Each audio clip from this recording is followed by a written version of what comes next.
Hey, long time no see. The woman I cheated on. Still alive? You're as ugly as ever, ha. Hey, is your father still breathing? I heard he collapsed. I'm obviously alive and well. So, what do you want, showing up out of the blue? I respond with undisguised disgust to the two who appeared after 3 years. I always thought it was common to hear about husbands being stolen by other women, but I never imagined it would be my own mother. My name is Sydney. I'm just an ordinary office worker. I don't have any special skills or talents, but the one thing I could always boast about since I was a child was my young mother. My parents had an age gap marriage, and the gap was a whopping 20 years. My father is what you would call a cool old guy, dashing and handsome, and even as his daughter, I feel he's become more charming with age. My mother fell for him, saying age doesn't matter, and pursued him vigorously, marrying young. Soon after, she gave birth to me, and despite being a young mother, she looked even younger than her age, so we were often mistaken for sisters. I was proud of my mother's youth and beauty and secretly enjoyed being mistaken for her sister. My father had a high-income job but was often away on business trips, leaving my mother and me to spend a lot of time alone together, growing close like sisters. As I grew up and got married, I left home. My husband, Tommy, was my childhood friend since kindergarten. We attended the same schools from kindergarten through high school. Tommy often visited my house as a child, and our families were close. This friendship continued into our high school years.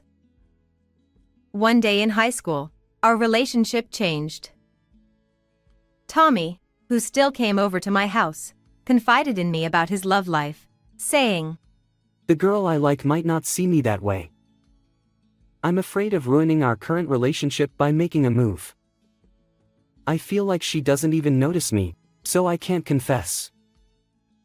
That day, I thought it was just another one of those talks. Seeing Tommy more serious than usual, I asked, "What's wrong? Did something happen?" Tommy, looking nervous, confessed, "Actually, the person I like is you, Sydney. I'm sorry for hiding it. If you're okay with it, would you go out with me?" I had always seen Tommy as more than a friend, so his confession felt like a dream come true.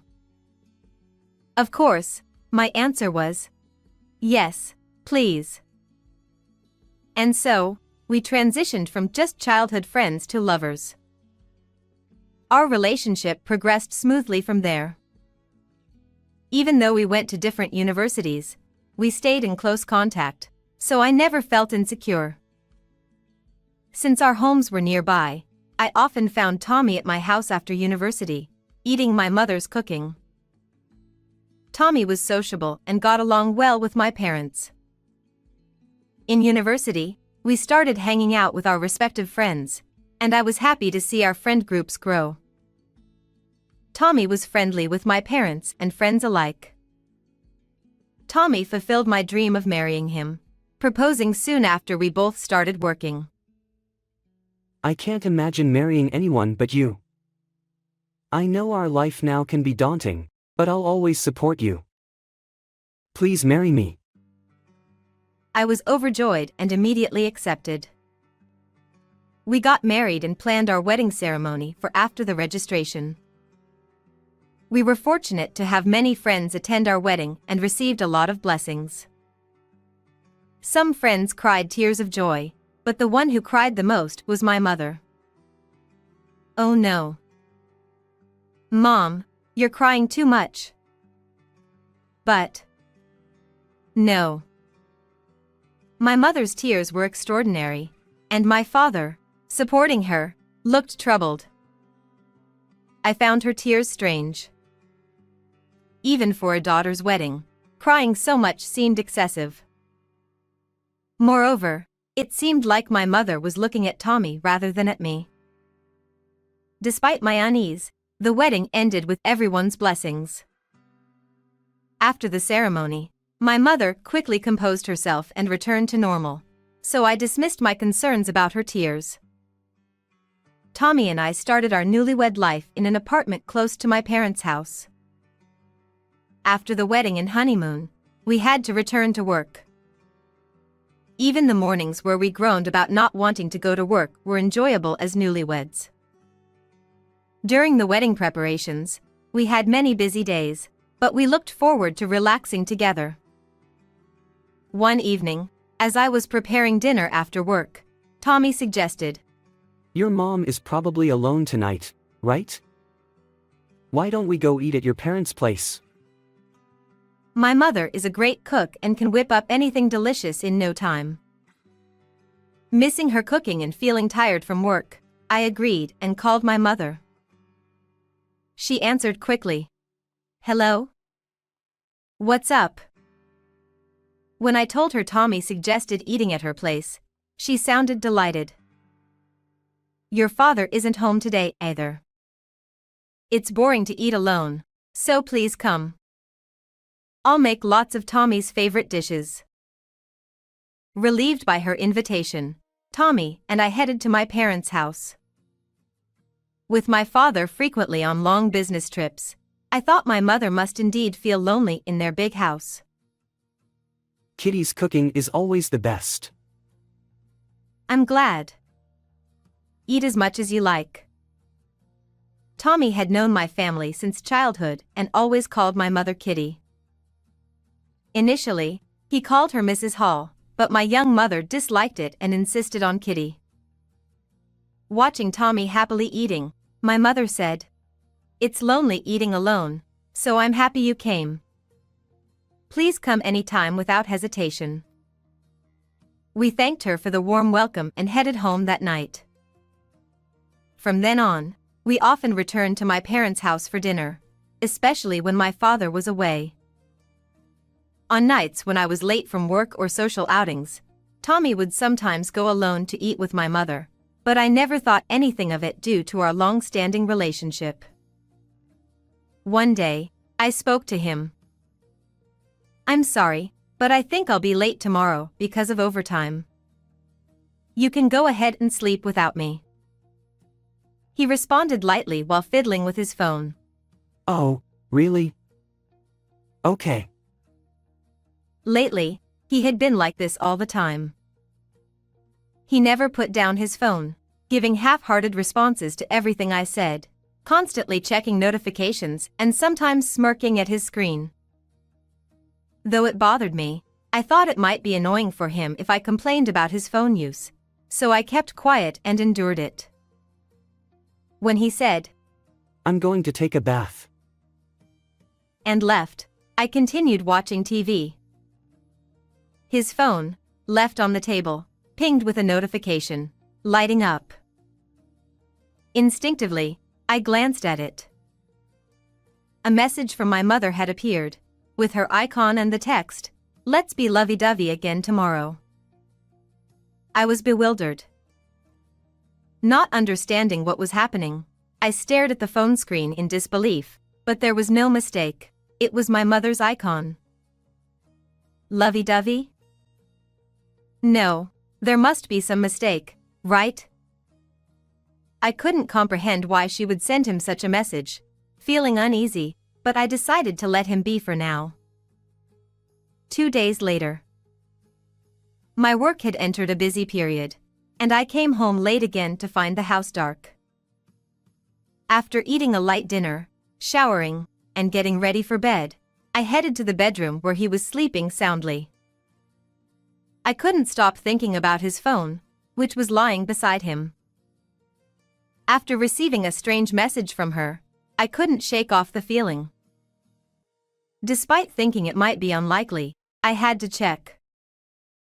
His phone's lock screen was still set to his birthday, a fact I knew from being his childhood friend. I easily unlocked his phone and opened the messages, with her chat history right at the top. Reading through the messages, I was stunned. My mother had sent him. Yesterday was fun too. Hold me again. I'm looking forward to it. Hold me? Wait, so they've both been betraying me? In disbelief, I let out a small cry and tossed the phone aside, which woke him up. He rubbed his eyes sleepily and asked nonchalantly, What's wrong? Did you see a bug or something? His carefree demeanor made my confusion turn into anger. What's wrong? I saw the messages with my mom. What is this? What kind of relationship do you two have? Explain it to me. I picked up his phone again and thrust the screen showing the messages in his face. He just sighed, looking bothered. Instead of offering an excuse, he simply said, Well, since you found out, there's no point hiding it. Kitty and I have been seeing each other for a long time. What? What do you mean seeing each other? The room spun, and I felt a surge of despair. They had been betraying me? He has been with my mother? So, they've been sleeping together too? Is that even possible? As I stood there in shock, he started explaining. We were always close, but it never felt like a romantic relationship. Ever since I can remember, I was interested in Kitty, not you. I admired her and kept visiting your house because of her. So, you came over not to see me, but to see my mom? Exactly. Nodding at my stunned question, he confirmed it. I threw a pillow at him, shouting, What does that even mean? Since when have you two been involved? He deflected the pillow with one hand and replied, Since high school. Kitty asked me, Tommy, you like me, don't you? And that's how it started. Dating you was just a cover to be with her. So, your feelings for me were all lies from the start? Pretty much. His nonchalant expression was too much to bear. As I broke down crying, he coldly said, Now that you know, let's get a divorce. I want to be with Kitty. That night, I quickly packed my things and left the house. I couldn't go to my parents' house since my mother was there, so I stayed in a business hotel for a while. I decided to tell my father and Tommy's parents about the relationship between him and her. Naturally, everyone was furious. A meeting was arranged with all parties involved, but my mother sat beside Tommy as if it was the most natural thing in the world, leaving everyone speechless. Tommy declared confidently, The one I want to make happy is Kitty. So, from now on, I'll be living with her. His mother began to cry. How could you?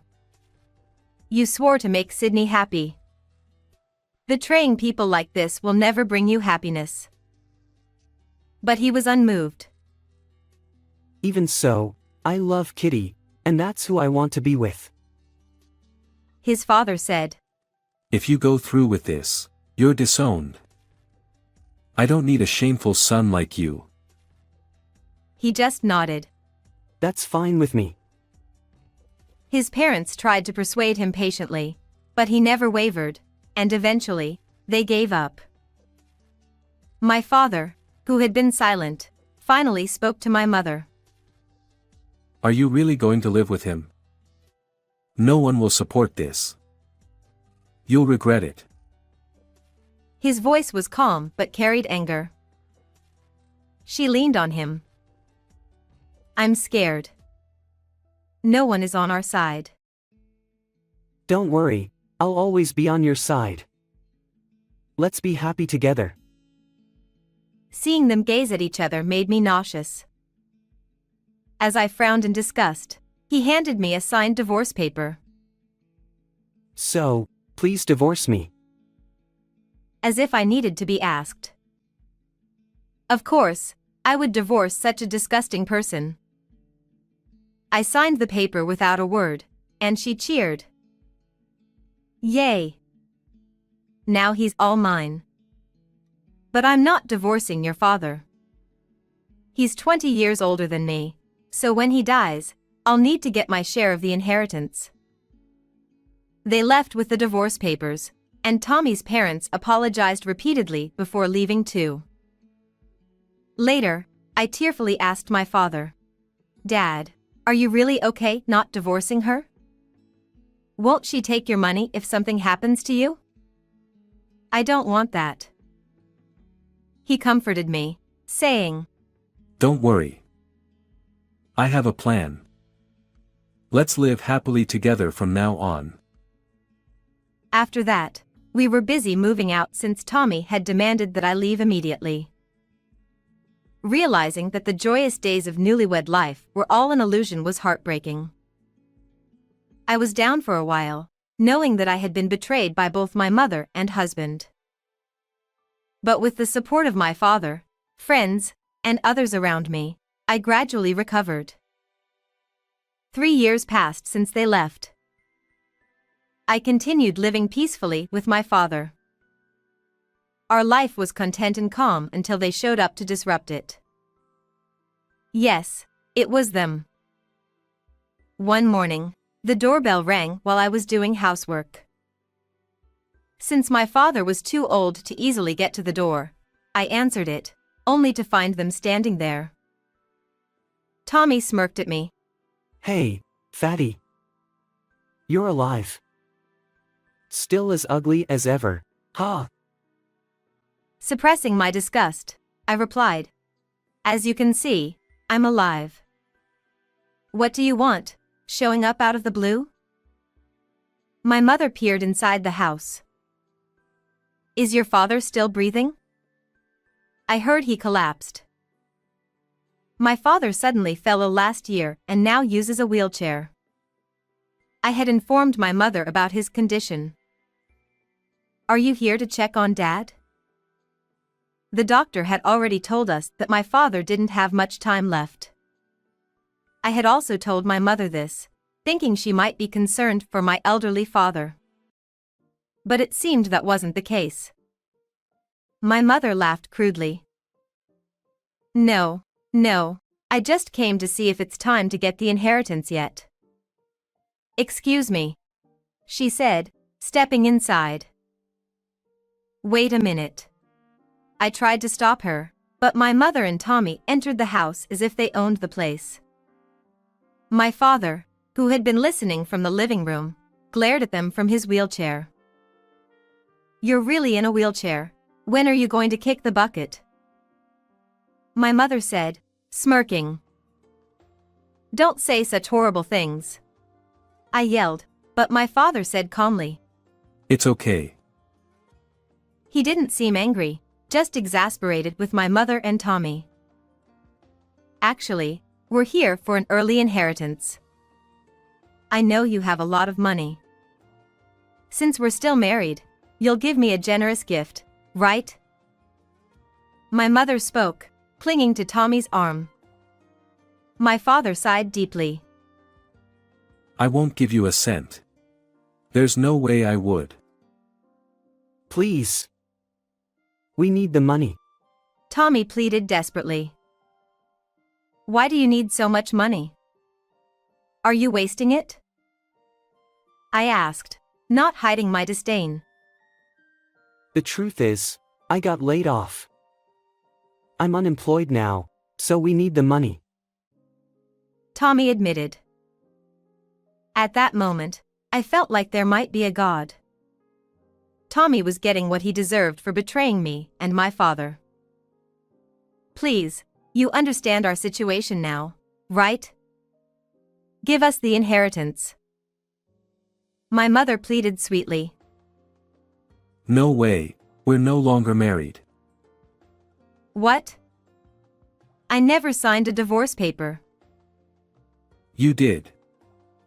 Many years ago when I used to go to hostess bars. Mother seemed to recall that time. "You kept that old divorce paper? Why would you do such a thing?" This is the worst.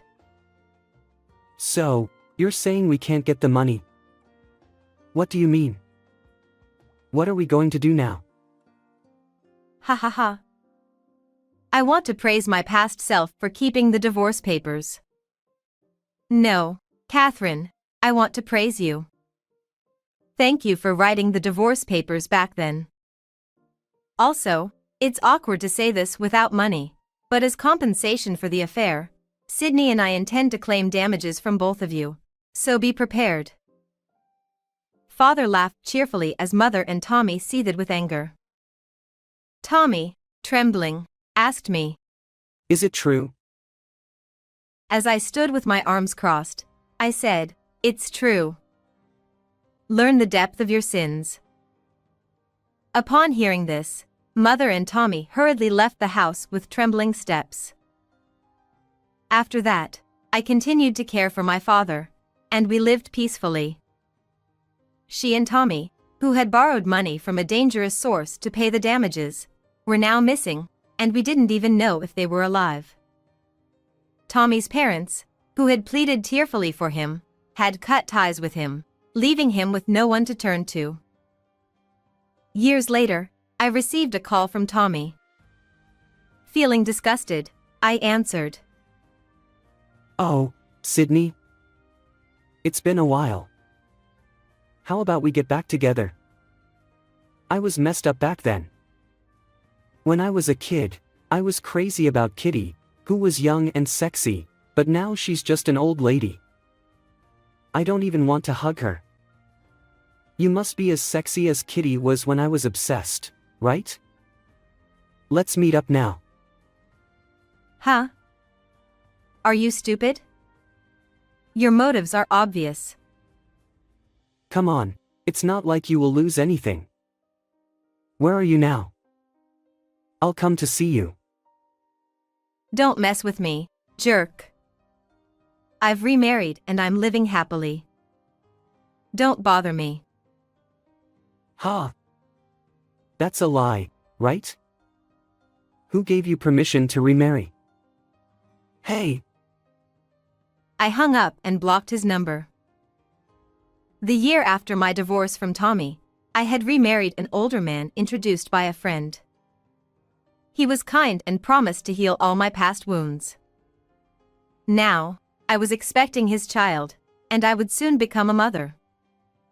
My new husband accepted living with my father, and we all got along well. My father was looking forward to becoming a grandfather. I planned to cherish this peaceful life and live happily ever after. How was this story? Please subscribe to the channel. See you in the next video.